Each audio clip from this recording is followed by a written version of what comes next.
What's up, Space Pirates? This is your captain, the effortlessly effervescent Dr. Disaster, and it looks like the shareholders of Square Enix are asking the company about their relationship with Sweet Baby Inc. Well, that's f***ing not good. People are really starting to take notice of our movement against consultancy groups in video games.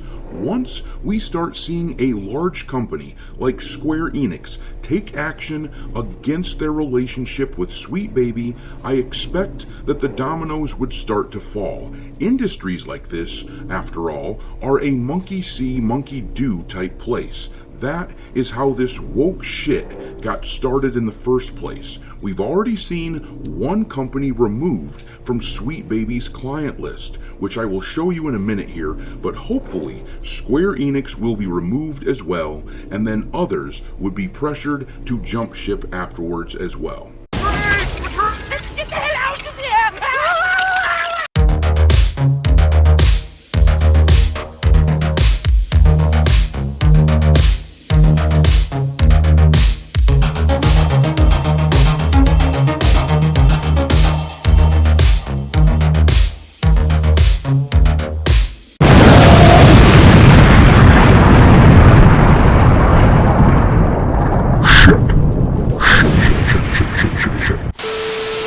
Alright, me hearties, make sure you like this video and subscribe to the channel if you haven't already, and also, don't forget to follow me on Twitter, where I keep a list of woke and DEI infested games pinned to my account at all times. My handle there is Dr. Disaster 1.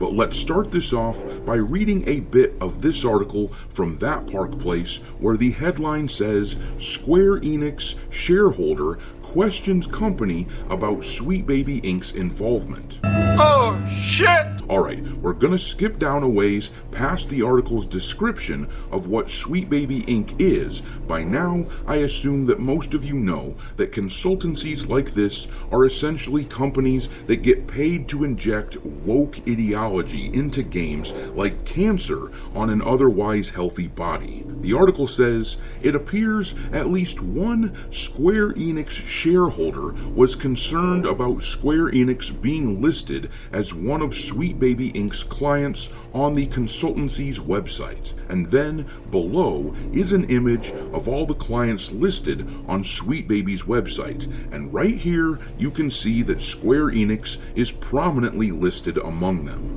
That was not smart. That was not smart. Yeah, they never should have allowed themselves to be tainted like this. And now, you may or may not remember, but recently, Square Enix announced that the company would be shifting from a business model where they threw out as many products as possible, leading to terrible crap like Forspoken, and now they're focused on quality. With that in mind, the article continues.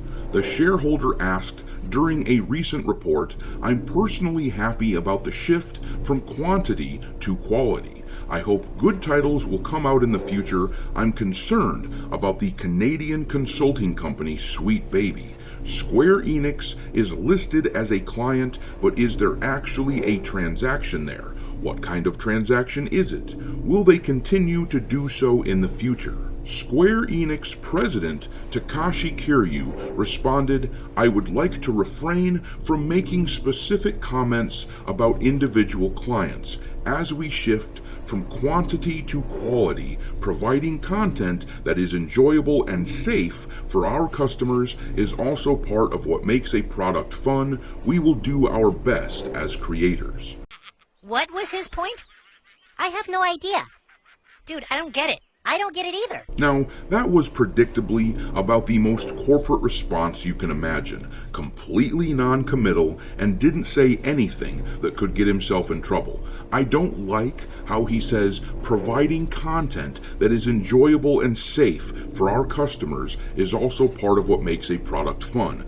That makes it sound like they might stay with Sweet Baby and other consultancies like Black Girl Gamers who worked on Forspoken. But on the other hand, hand, he kinda had to say that. If he doesn't talk about keeping the games safe, which is ostensibly the purpose of Sweet Baby, but if he doesn't say that they are committed to keeping games safe, then if they do cut ties with Sweet Baby, then some hysterical, overprotective nutbag might claim that the company is being reckless. Oh, won't somebody please think of the children? Now, as I said earlier, one of the clients on Sweet Baby's client list is no longer there. This here is an image of the old client list, and this is the current list. As you can see, there is now a blank spot.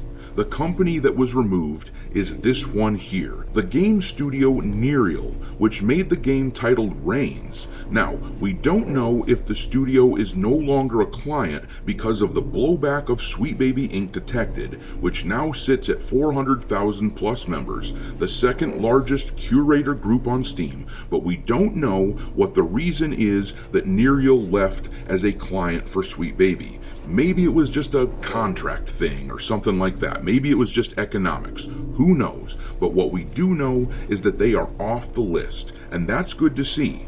What we need now is to see a massive company like Square Enix, a giant in the video game industry. We need them to get removed from the list.